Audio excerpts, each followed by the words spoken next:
somebody calls 911 at a house, somebody's sick, somebody's had some medical emergency. You would have a fire engine and an ambulance show up. Usually 3 people on the fire engine. So you got a total of 5 people there. And so you went from just a couple weeks ago, maybe even yesterday, you were not in charge of anybody. And now you walk into a house and it may be not just the patient, but their family may be there. You may actually be called to a medical scene at like a mall or a sports park. So you may have quite the audience watching you. And so it's not just... That could be nerve-wracking. Yeah, I mean, it's not just you learning leadership with this team of 5 here.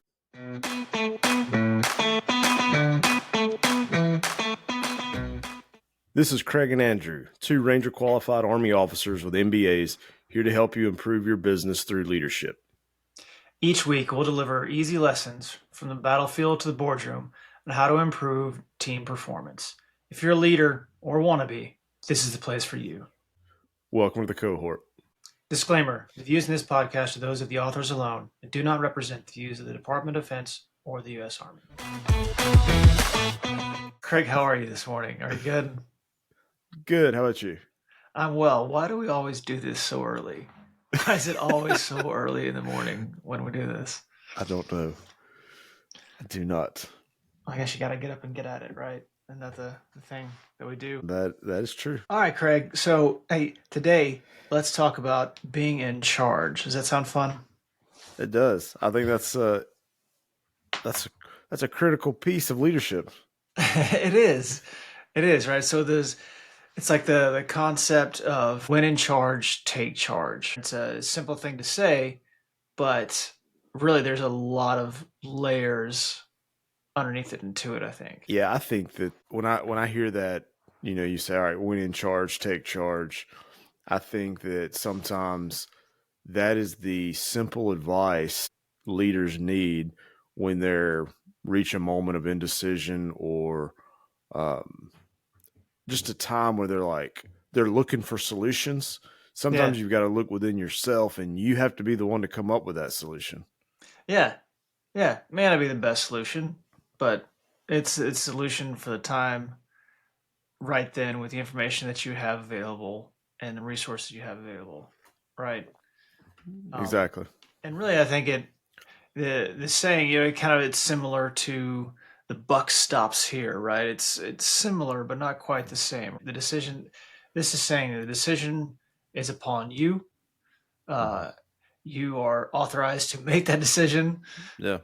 And a decision has to be made, an action has to be taken, and you have to do it. That's really what it is. And the first part of that, really, the first part of that kind of journey, I think, is accepting that responsibility as a leader, right? Yeah.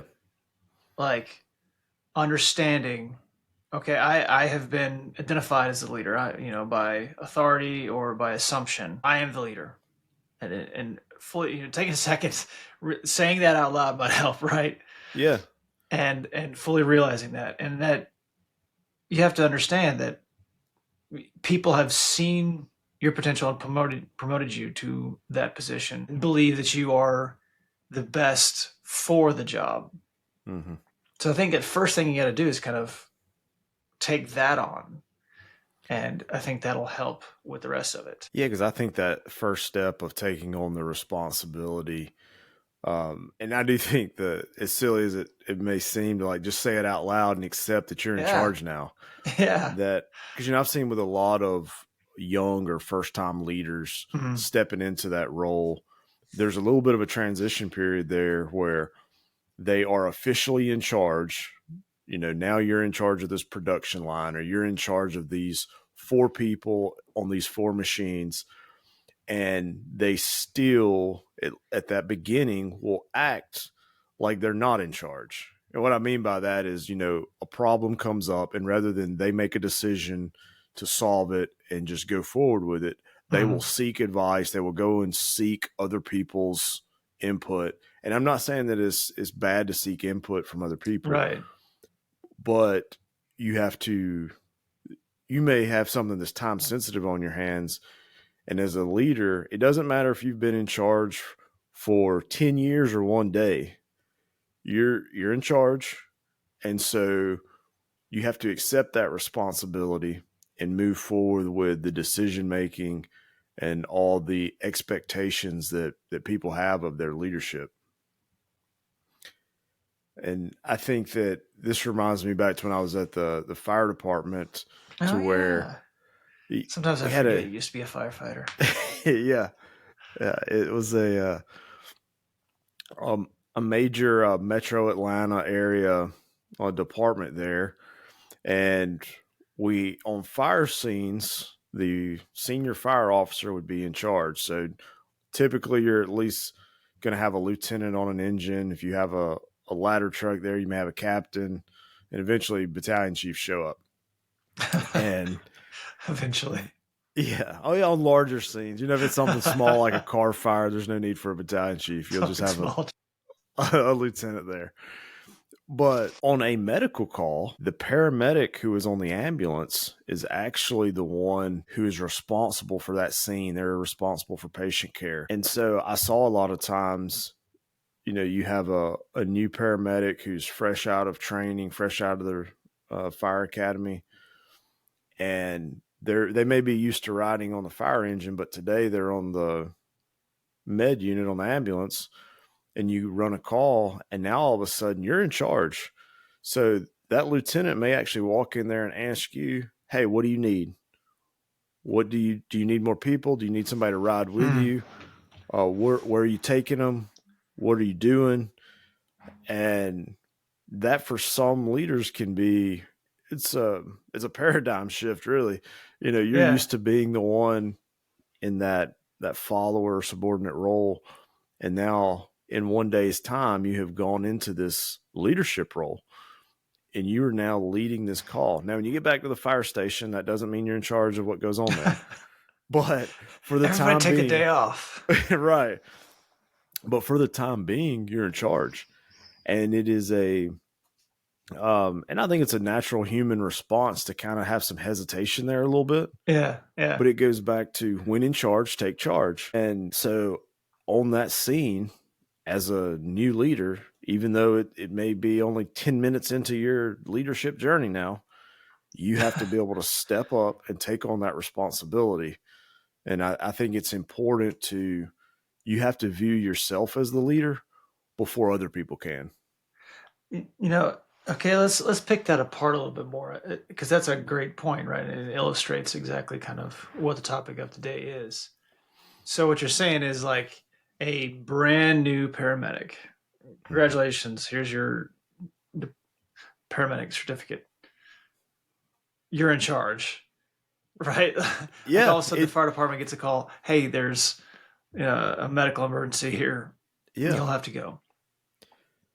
And so instead of this fire crew and this lieutenant officer that has been in charge for however long, and is used to that, has some leadership experience, now this brand new, potentially brand new, day one paramedic is responsible for like the entire call, the entire scene. yeah. Like walk me through like some of like the scope of Yeah. that. So you would get out of, you are brand new out of school. You do go through what they call a precepting time. So you're riding with a senior medic. And so you've kind of seen how this goes. You start out with, because normally on an ambulance, you got two guys. You got an EMT and a paramedic. When you first get out of school, you've got a third person on there. That's your new medic. And you ride for a certain number of shifts there. But the very first day that you are released and you've kind of been checked off that you're a qualified paramedic, and there's only two of you on the ambulance, and you get somebody calls 911 at a house, somebody's sick, somebody has had some medical emergency, you would have a fire engine and an ambulance show up, usually three people on the fire engine. So you got a total of five people there. And so you went from just a couple weeks ago, maybe even yesterday, you were not in charge of anybody. And now you walk into a house and it may be not just the patient, but their family may be there. You may actually be called to a medical scene at like a mall or a sports park. So you may have quite the audience watching you. And so it's not That could just be nerve you. wracking.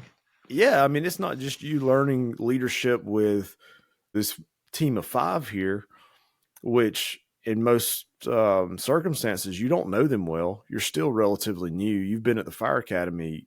You've been here for your shifts to do the precepting. But I mean, you know these people for probably 30 days or less a lot of times. And so what happens is, you step into that and it is, you're hoping probably that it is just at somebody's house and not at an Atlanta Braves game. Not, to where not a to where Mercedes-Benz Stadium.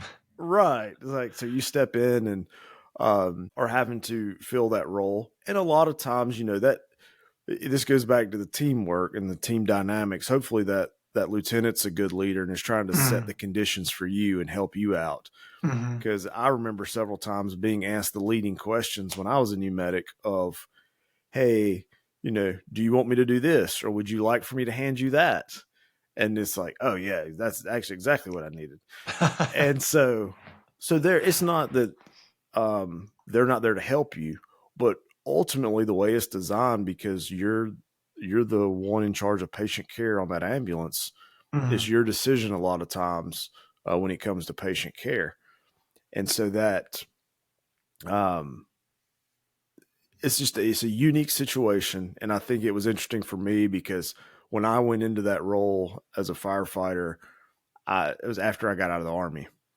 And so I had all this previous leadership experience. And so to me, I don't feel like it was as shocking as for some people. I mean, I had some classmates in my paramedic class who had never been in any leadership role. And so this was a significant step for them. And I think, for the most part, everybody handled it okay. But it was a learning experience for all of us. Yeah. Because even me, who had leadership experience, I have a new skill in the medical world, which I did not do in the Army. And so you're having to perform this medical assessment evaluation in front of your team. And so you want to make a good impression on your team, and for the patient, you want to take care of them. Yep. I mean, that's important too. And so it is but to go back to what you said, it's you've got to first take that responsibility when you step off that truck and know, okay, I'm here to take care of this patient and I have this team here to help me. Yeah. But I have to be willing to say, hey, Lieutenant, I need you to grab this for me. Or can you hand me this? And as simple as that sounds, I think too oftentimes we get caught up in, well, but they're senior to me. I don't want to ask that of them. Yeah. But yeah, so it goes back to the accepting of the responsibility, right?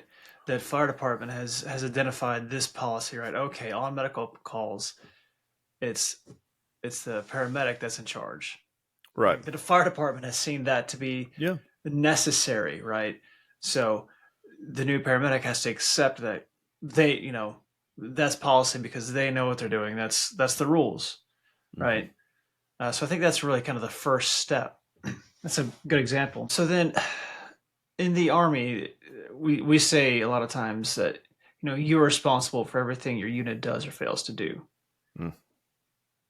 So while some things may not be your job specifically, right?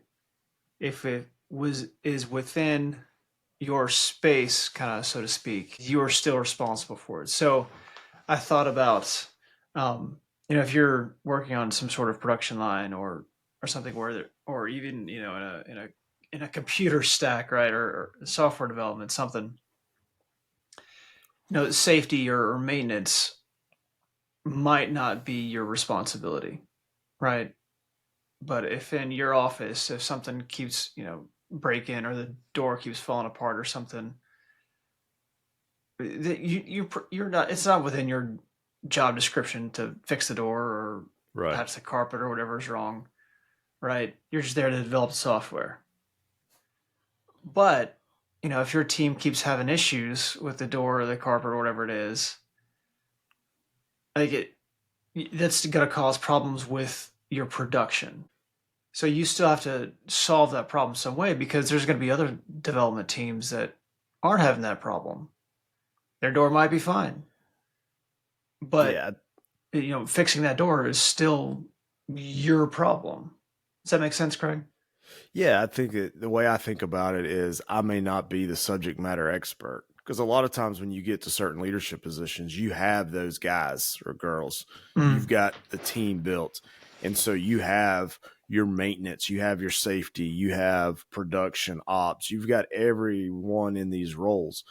But if it doesn't matter which of those roles, it doesn't matter that maybe it's my maintenance team or person has kind of fallen off a little bit and our maintenance is lacking. Well, I'm the leader and I'm still responsible for my team, my department, and everything Mm. that, just to your point, everything that my team does or fails to do.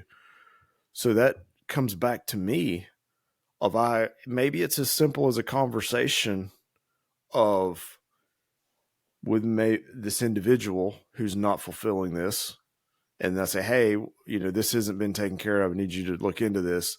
Yeah. Maybe I have to find a new subject matter expert. Yeah. Maybe we did some cross training and I got somebody else, but I may have to look outside here. Um, but yeah, I think that it always falls back on that leader to solve that problem because that's what Yeah. leaders are here for. We're here to solve problems and make Yeah. decisions. That's really I feel like the two things we do majority of the time. Yeah. It does mean that I have to get out a screwdriver and go fix the door myself, but Right. I need to understand its impact on the team and then call the maintenance people to come up here and fix it or whatever it is, right? Because what I can't do is reverse engineer an excuse to my boss about why we're not producing because the door's not working properly. Yeah. Well, sorry, boss, we didn't hit 100% Yeah. today because the door's not working. Well, did you call maintenance? Right. Like, Yeah. Did you fix it? yeah, Yeah. Yeah, because I understand you have a problem, but what have you done to rectify the situation? What have you yeah, done to fix it? yeah. So a different way to kind of say that is, you don't to your boss, don't just come with a problem. Right. Come with a problem and a solution, Yeah. right? That's what really makes the difference. Because you can't just say, "Hey, boss, door's not working," because now you've just given your boss the problem, and no boss needs more problems, No, yeah, and it's not and going to that's do what we're here you any for. favors. Yeah, I mean that's what leaders are here for is to solve those things. Mm-hmm. And so we've got to be proactive and look at, okay, well, this is the given situation, but what can I do? And what can I do inside of my scope to remedy this? Yeah.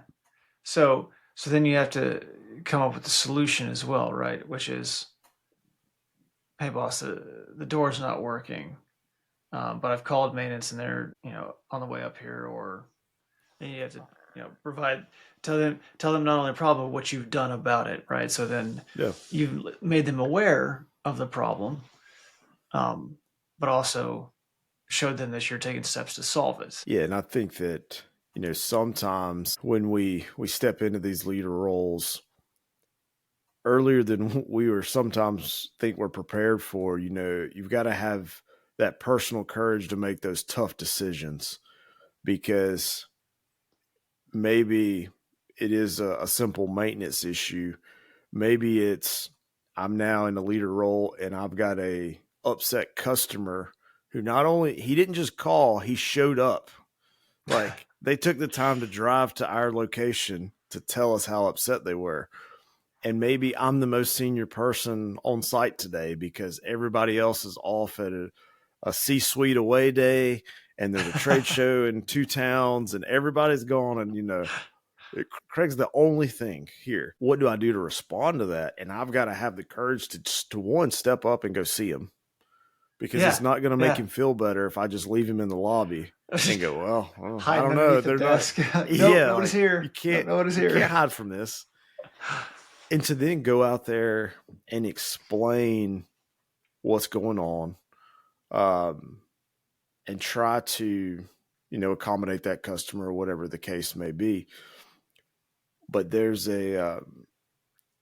I think all leaders at some point are going to be faced with this. Yeah, it would be easy for me to come up with an excuse and say, I'm out here on the production line, I can't go see them. But we have to look at the bigger picture and Yeah. realize if our boss was here, he would be out there taking care of that. And so since they saw the potential in us to be able to handle these type situations, like you Mm-hmm. mentioned, we're going to have to step up and we're going to have to walk out there to the lobby and maybe catch an earful. Um, and then maybe it was a miscommunication thing, and we can Yeah. actually put their worries at ease and explain to them what was really going on, that it's not as big of a deal as they anticipated, and just totally solve it right there. But if we don't step up and go out there to face that, we may not even have the opportunity for that conversation. Yeah. So then, what I thought about was, okay, what's the second half of that conversation, right? Because that's just the first part. The second Yeah. part is when your boss comes back from his C-suite brunch, right? And says, "Hey, Craig, anything happen today?" And you get to say, "Yeah, this customer came in, was all hot and bothered about something, but it wasn't a big deal. I showed him how we are going to do things and how to solve the problem, and it's all Yeah. good now." Oh, great. Yeah. Or you say, "Hey, yeah, this customer came in, had this problem, and I suggested some solutions, but we're probably gonna have to do this to make sure it all goes all right." Mm-hmm. They say, "Oh, okay, great." Yeah. What you can't let them do is say, "You have a voicemail that you probably need to listen to." Right. Right? That's not going to go so well. No, and you don't want them to walk in and the customer was stubborn, and they walk in to see one of their best clients sitting in the lobby Yeah, yeah, who's been waiting there for an hour because Craig's hiding in the back in production somewhere, going, maybe he'll just leave. Like, we can't do that as leaders. We yeah. have to step up to that. So I think about like another example might be, something that it perhaps is within more of your control as a leader. Um, like, so if you have a software developer, you got your team of developers there, um, and one of them either decides to move on to a different position or gets sick or whatever it is out, right? It's unavailable. Mm-hmm. So now your production goes from 100% to 75%, right? Your resources, if you got a team of four. So now, well, how are you going to solve that problem, right? Because if that happened without any kind of prior warning, now you got to solve that problem. Oh, well, sorry, boss. We only made 75% today because we're down some. Okay, again, it goes back to don't just come with a problem, come with a problem and a solution. So I think it might be, telling your boss, hey, we are down one Mm-hmm. because Andrew decided to go take a different job. So we're going to be a little bit behind, but I think we can do this instead of that, and we'll make up some of that, right? How are you going to mitigate that problem, right? How are you going to Yeah. solve that problem? And that's the the production might be delayed by a day or two, or Mm-hmm. uh, we're going to work a little bit extra, or if we can, I've talked with this other team and they can take that part of it, so all the the same volume still gets produced. But there's a problem within your team, and you have to solve that problem, right? And inform your leadership. Yeah, and in that example, that reminds me of what we talked about with conflict resolution. Is you have to immediately address the situation. Yeah, yeah. Us just sitting on this knowing. So let's say we've had a personnel shift and we know as of today we're going to be a week behind. We're going to miss our delivery date by 1 week, most likely based off our assessment. Mm. And let's say that's a month out. Well, do you think our boss would rather hear about it this morning or a month from now? I mean, he wants to Yeah, know yeah, as soon as possible because, like, uh, to your example there, maybe there's another department that can help out. He may have other resources for us Because I used to always tell, my lieutenants, I said, look, when you need resources, always come to me and reach out. Mm-hmm. Because when you've expended everything that you had and you need more resources, definitely come to me and say, hey, this is what I'm looking for. I may not Yeah. have it, I may not be able to get it, but I can reach out to the other company commanders and say, hey, look, this is what we're looking for. Have y'all got that? And I think that, leaders a lot of time are hesitant to go, and because they feel like it's admitting failure. They feel Yeah. like, Yeah. we've had this personnel change. We're short on personnel, and now we're going to miss our delivery date.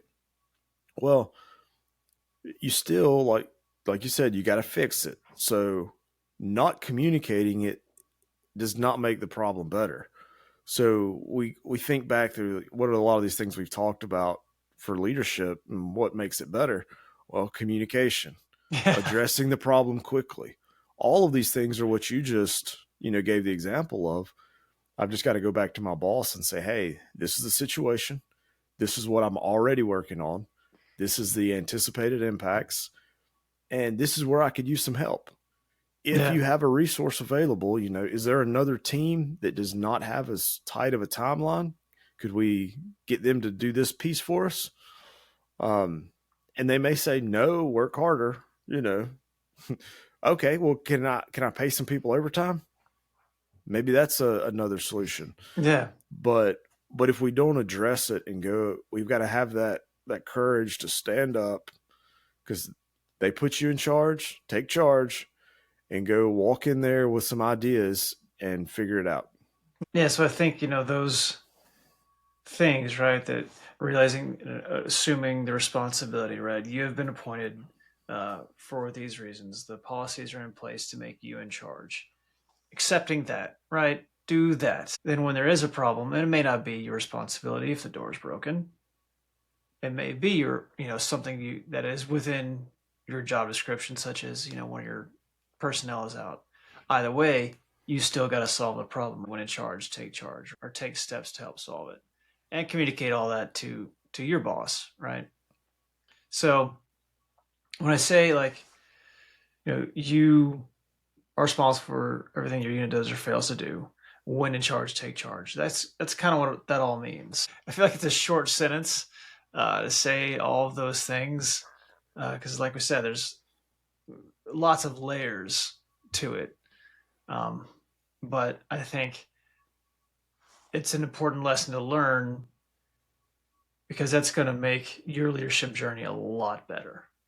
Yeah, I agree. Because I feel like it cuts back on that hesitation at the beginning. Because I see this with new leaders a lot, especially. And it happens to all of us throughout our leadership journey. But I think that in the beginning, that's where you get that friction point of having to make that big step up, because sometimes people are just being humble and like, well, I'm still new to this. I'm not the Yeah, best or whatever. Like, that's okay. We all started there. We all had our first day in a leadership role, yeah, and you got to step up there and take charge of it. yeah. Tomorrow will be better. Yeah, exactly. All right, Craig. Well, that's all I got today. I hope Well, it helped you.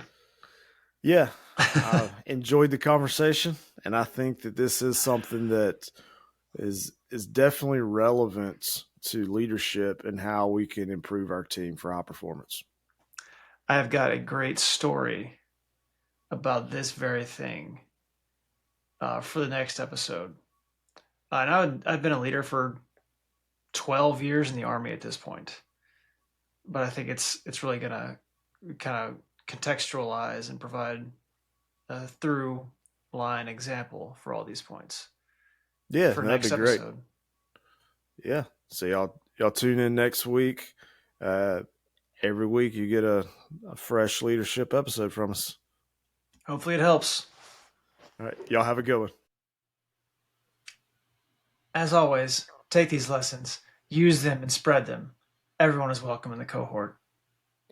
Be sure to like, follow, and subscribe for more, and drop us a line at commandpostcohort.com to request a specific topic. We'll see you next time on the cohort.